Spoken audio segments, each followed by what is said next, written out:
Ala Sayyidina Muhammad Amaban para bapak, para ibu, para sedaya jamaah salat subuh wonten ing Masjid Al-Amanah ingkang tansahipun muliaken Allah Subhanahu wa taala.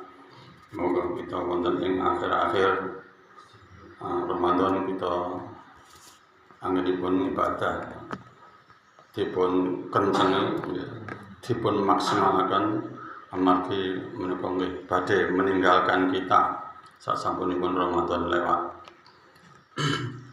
Wonten setunggalipun kisah inggih menika Sayyidina Hamzah. Pasti kita akan teringat itu adalah paman Rasulullah Muhammad sallallahu alaihi wasallam. Meninggalnya terbunuh wonten ing perang Uhud. Terus dengan umrah atau haji pasti akan dilewatkan diduduhke pulau Gunung Uhud sing biyen pernah terjadi peperangan yang luar biasa. Akhiripun Sayyidina Hamzah meninggal wonten ing Gunung Uhud. Siapa yang membunuh? Namanya Wahsy. Wahsy itu adalah seorang budak karena piyambakipun niku terkenal pinter nombak tombak. Akhiripun disuruh oleh Hindun, akhirnya bisa terbunuhlah paman Rasulullah Muhammad sallallahu alaihi wasallam. Sasampunipun Wahsy membunuh menika wau berhasil, akhiripun sampai darahnya, jantungnya Rasulullah itu sampai diminum, dimakan. Kejamnya luar biasa. Akan tapi setelah itu dengan kesadaran ya memang karena Allah Subhanahu wa taala membuka hatinya, akhirnya Wahsy itu juga masuk Islam, berikrar, bersyahadah dengan Rasulullah. Tapi semua ini adalah kisah yang mengerikan.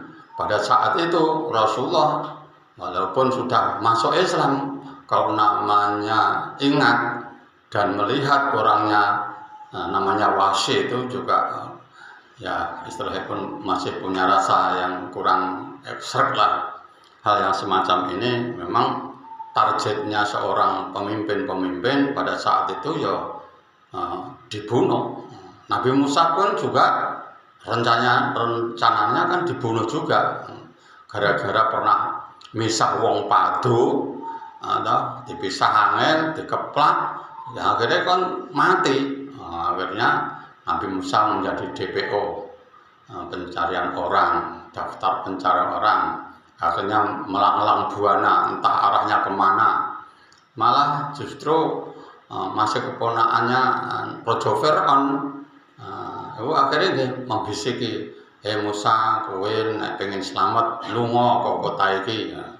Kowe lagi diincer karo wong sebabe kowe tahu membunuh orang. Akhirnya ya melanglang buana kemana arahnya ndak karuan, dan inilah pada akhirnya Musa bisa ketemu dengan seseorang. Waktu itu kan lagi mencari napa niku pados toya. Nah, akhirnya seorang perempuan tadi kan takoni, "Lah kok randang golek banyu kae melu suk-sukan akeh kapan entuke?" Wah, kula mboten wantun. Akhiripun napa memberikan informasi, jane teng mriku nggih enten sumber, tapi nggih niku cilik.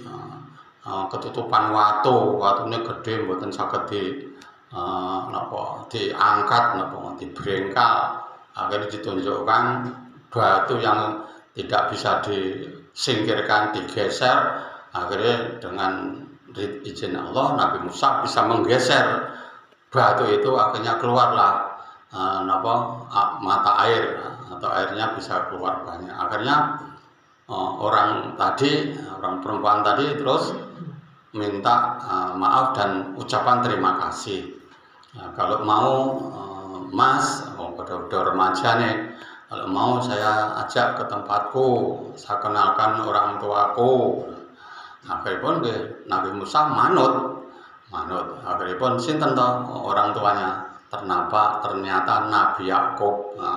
Akhirnya Nabi Yakub waktu itu dengan Musa karena punya andil besar, akhirnya dinikahkan salah satu di antara putrinipun Nabi Yakub. Nah, kisah ini panjang, memang Allah menghendaki gara-gara seperti itu akhirnya Nabi Musa juga mendapatkan kanugerahan, mendapatkan istri putrinya Nabi lagi. Nah, menika nggih kisah sampun dipun rancang racik dening Allah Subhanahu wa taala. Sedaya menika nggih wonten hikmahipun. Pemene namung menika ingkang saged kula aturaken wonten ing injing menika. Akhir kalam wabillahi taufiq wal hidayah wa ridha wa inna.